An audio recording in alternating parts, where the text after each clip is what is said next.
I'm still single. Hi everybody, welcome back to the letter. I decided to do this on a whim once again. Didn't think it through. I don't have a schedule or anything. Just be like, do I feel like recording today? Yeah, I guess I do. What do you want to record? The letter. Now we're not gonna we're not gonna record any collar malice. We're not gonna record any chest of blades. We're gonna record the letter. One of the least popular things that has been on my channel. But for some odd reason, I just want to keep coming back to it. And that's what I'm gonna do. Mostly because I'm too lazy to record collar malice, because it just takes so much damn setting up. I'll finish that game someday. Where were we?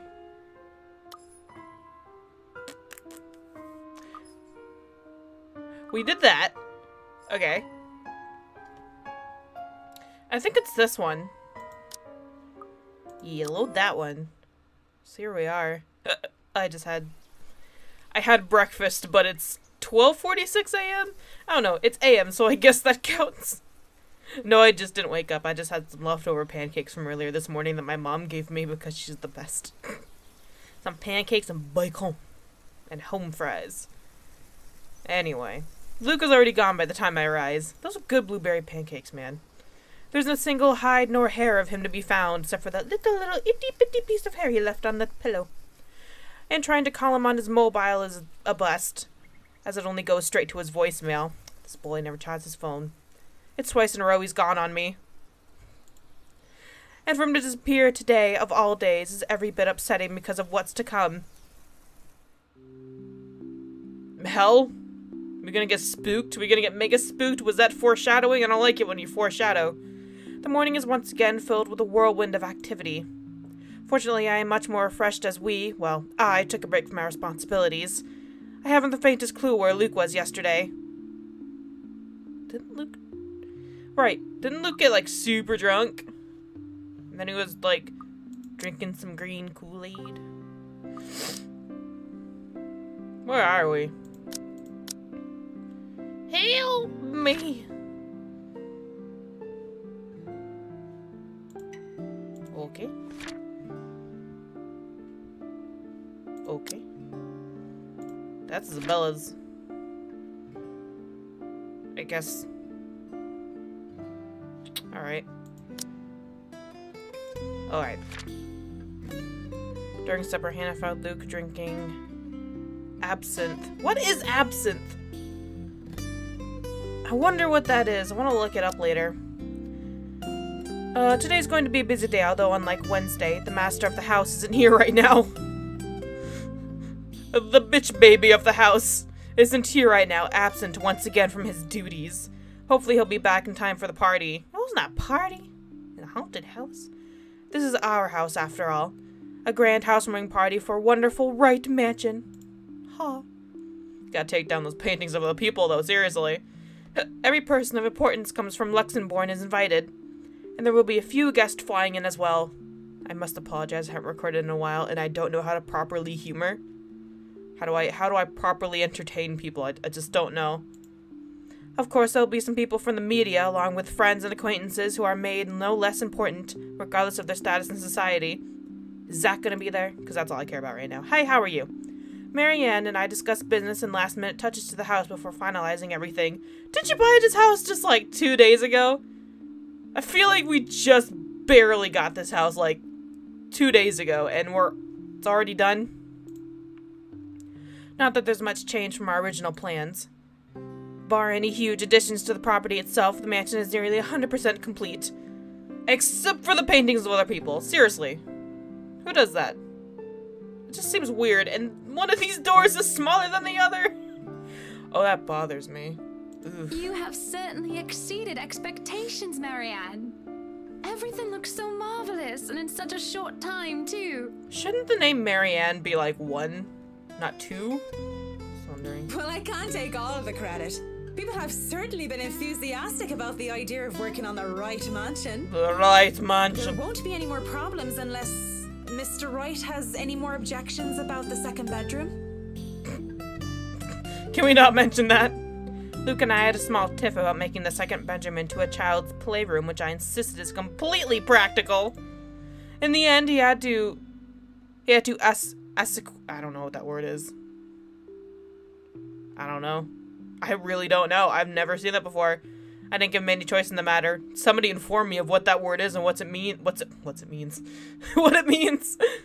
I even bought the wonderful wooden crib from the antique store yesterday, including some toys. Are you crazy? I mean, I am predicting that you are pregnant, but as far as I know, you don't know that. Just in case anyone brings their baby, of course. Oh, right. Besides, we have little need for actual guest rooms. We hardly have any guests who spend the night. But you'll have the guest's baby spend the night. That's fine. I just clicked out of the game. We absolutely have to. If we absolutely have to, we often choose to foot the bill for their visit on one of our hotels instead. Foot the bill for their visit on one of our You have hotels? Hold on. You have hotels? Let me look at this. Former fiance.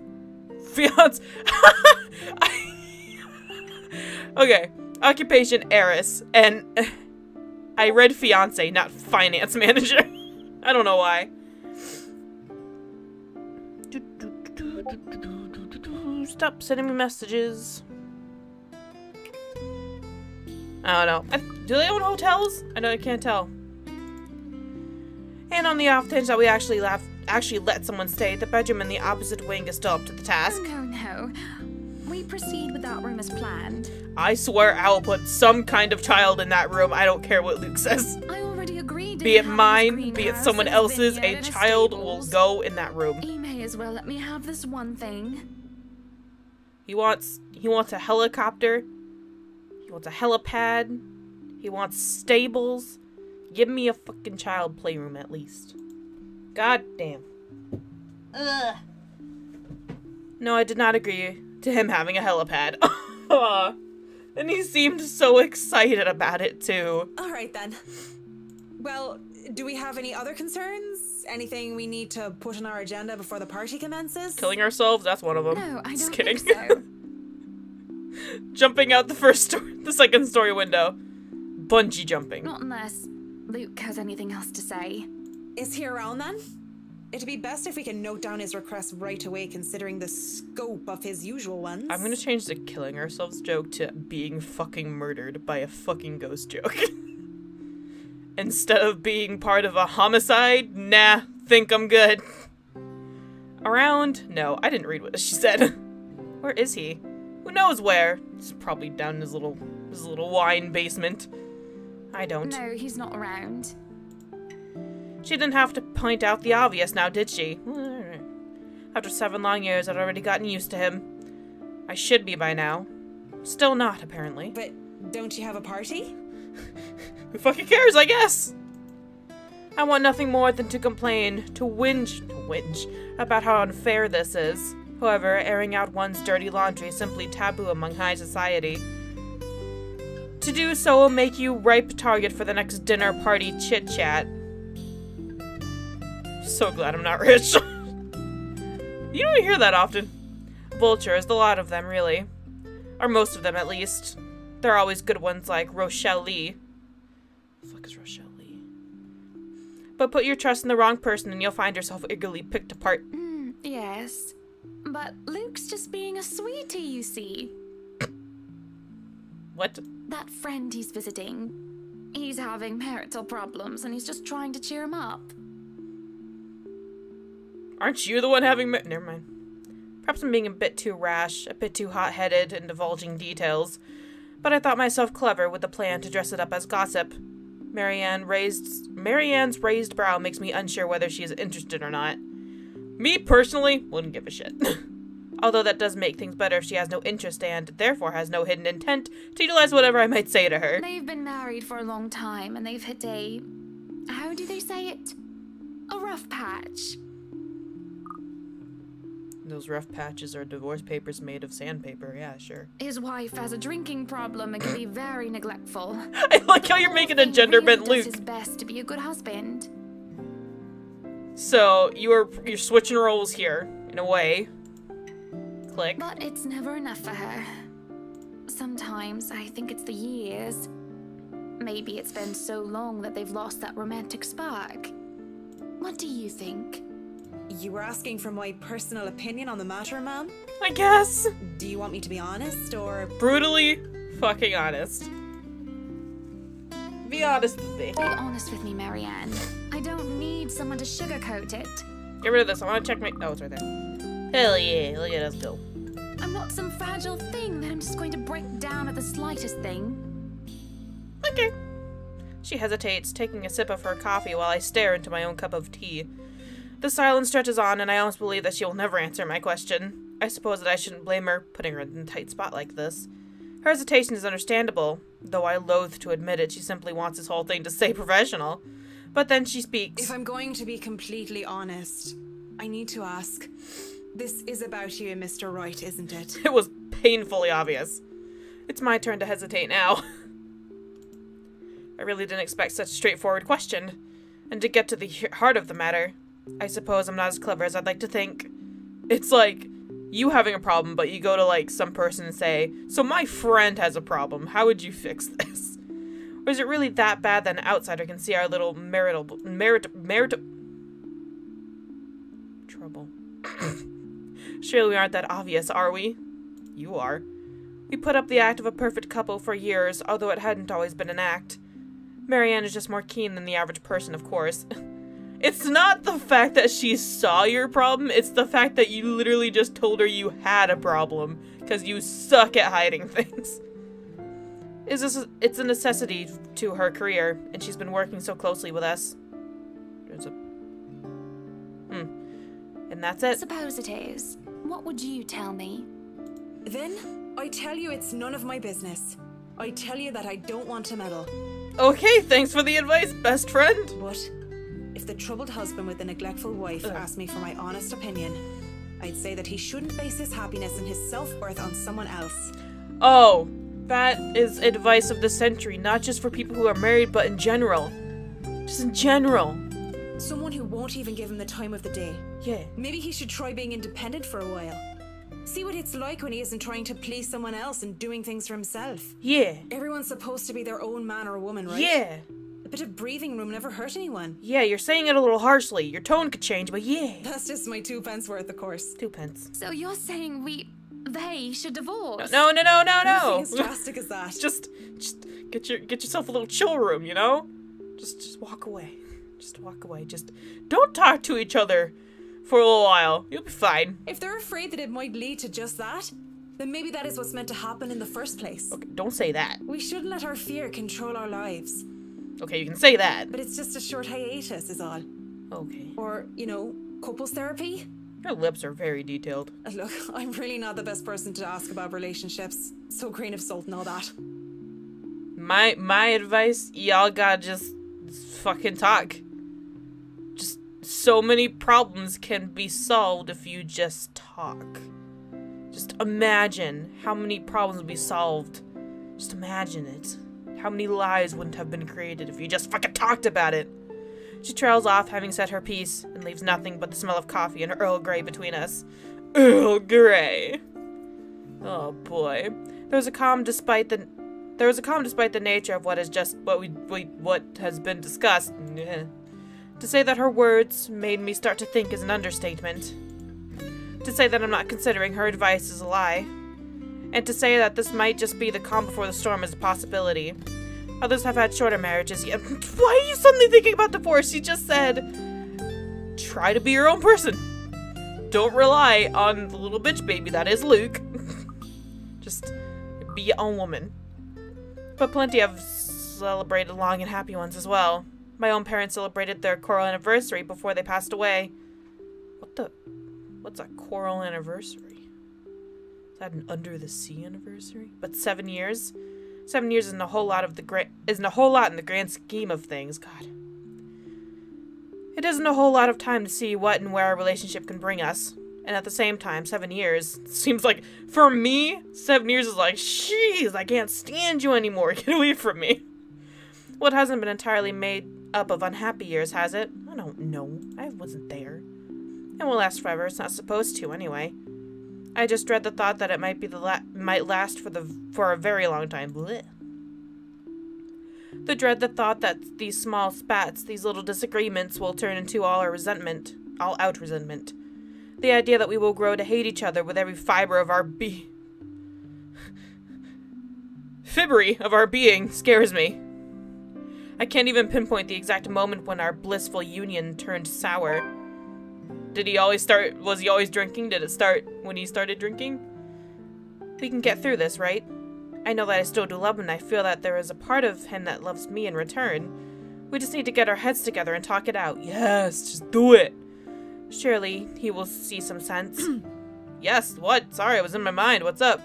There's a cop before Marianne clears her throat. I must have been quiet for so long. I move to apologize when she stands up. We both end up on our feet, unsure of how to proceed. Some sort of odd, awkward shuffle occurs as we decide whether to sit back down or not. I really should handle what's left of the work. Please go. This is just weird now. You won't be attending the party? Oh, you really must, Marianne. I'll try to stay and chat. Maybe grab a few bites and a drink, but Bites? I can't be around for the entirety of the event. My apologies. Bites! Man, what is your nationality? Busy, busy, busy. Okay. You must stay a while. I'd love for you to meet some of my friends, and they're ever so excited to meet you. Marianne's mind. Oh god, rich people. You need to say hello to the Lees, at least. My middle name's Lee. If it wasn't for them, I'd never even heard of you. We'll see. So, if I can be excused? Certainly. Yeah, go grab McDonald's, come back, bring some food. You'll have to excuse me as well. I must attend to the party before any early birds arrive. Because, believe me, they will throw a fuss if things aren't ready, even when they're not supposed to be here until an hour later. Oh, yeah, totally hate those kinds of people. Fucking early birds. I don't know. The scene outside the parlor is great. Is a great organized mess. Change that sentence up a bit. Aside from our own household help, we hired the service of a temp agency which provides staff for Wright Enterprise in the hospitality sector. I processed none of that sentence. Even our very skilled staff cannot undertake a party of this size on their own. You do not know that many people. Waiters, busboys, hostess, and their staff captains move about in droves, carrying crockery and serveware. Sorry, I said cockery. Crockery and serveware. Good for several dozen people and then some. Chefs and bartender tail after Johans, looking like scared little children as he escorts them through the kitchen and into the wine cellar to peruse the stocks to select what can be served at the party and what can be used for cooking. Snell. We have a lot to do, and I believe we did not hire snails. No, they're just slugs. Snails are for the dishes. Oh. Oh. Why don't you just eat slugs? You don't have, if you just eat a slug, it's like a snail, but without the hassle of getting it out of the shell. I'm just saying.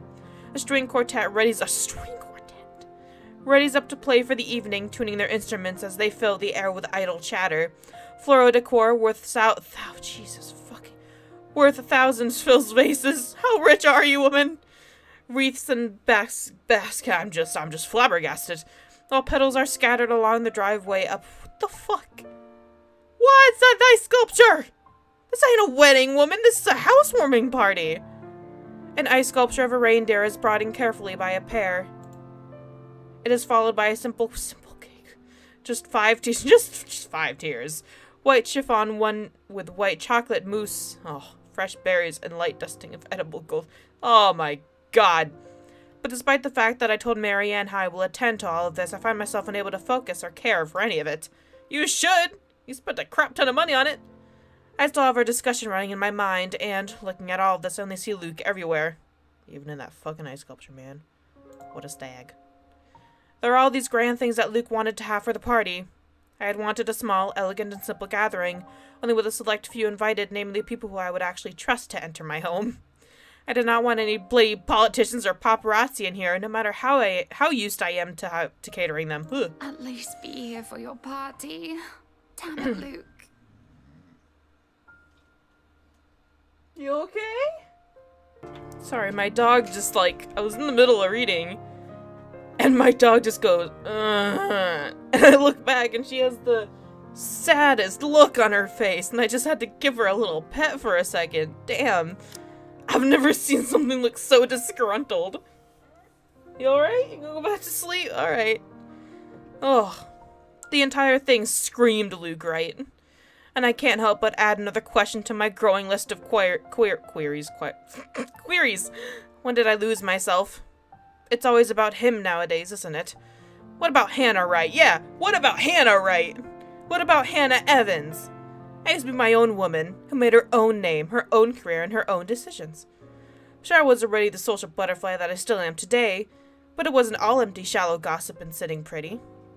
Damn. You know what? Good on you, game, for giving this rich Hannah a good personality. She's not just a rich, shallow girl. She's a person. I was also lauded for my knowledge and talent. Finance manager wasn't just handed to me, just because my father owned the company. I had insisted that I start at the bottom so I could work my way to the top and prove myself. And I did. I worked numbers, managed budgets, money, and accounts, analyzing the competition and market trends. There was a calculation of financial risk, cost reduction opportunities, auditor liaison, and public relations, supervision of staff, and please stop. Well, I generally had a huge slew of responsibilities. Admittedly, I was already quite the attention seeker even back then, having dedicated most of my youth craving for a parent's approval. Failing that, I turned to others, looked for praise from anyone who would give it, however fleeting it all was. And Luke, oh Luke, the way he looked at me, the way he watched me and took a genuine interest, sorry. He had me disgustingly obsessed since day one, hasn't he? He saw me for me, Hannah Evans, with both my faults and my achievements. The man didn't treat me like some damsel in distress or some prize to be won. Remember the nights, before we were married, where we talked about everything and anything? From big things like business, society, and philosophy, to little things, such as what we had for breakfast or whether we liked cats or dogs more. We both prefer dogs. Nowadays, I'm just Luke. The name Luke is starting to sound weird to me. Just Luke Wright's wife. Ugh, say that 5 times fast. It's mostly my fault, isn't it? They told me that husbands preferred wives who are docile and subordinate. A woman who will always be there for him, yet would never outshine him in all the aspects except beauty. A wife needs to be home and attend to his needs, to have children and to take care of them in his absence. They said I have no business working anymore after I was married. I blame society. Don't we all? Don't we all blame society, really? But I listened. Before I can fall further into introspective pit of self-loathing, someone calls for my attention. The guests have arrived, madam. Oh, Johans, I need a hug. And Luke? Fucking knows. Running a bit late, I'm afraid. How about running not here at all? Yeah, that was a horrible joke, sorry. Late for his own party. That man, I swear. He's probably looking to make a dramatic entrance, knowing him. Open the doors, then. We mustn't tarry. I'm gonna end this episode here, and I'll see you guys in the next one. Sorry, I was a little rusty. I forgot how to entertain thoroughly. Nice music. Pretty cheery. Yeah, I get used to this music. Okay, bye-bye.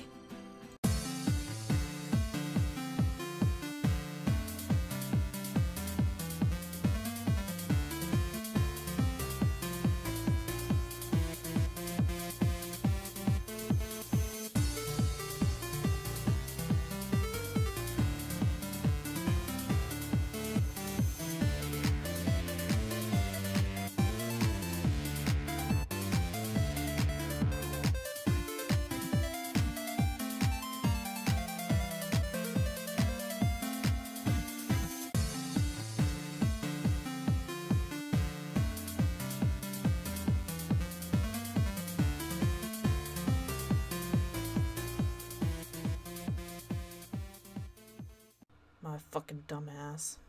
Didn't fucking save the game before I fucking closed the game. And I didn't friggin' save it. Now I'm gonna have to skip through all this goddamn bullshit again. I hate everything. Damn it.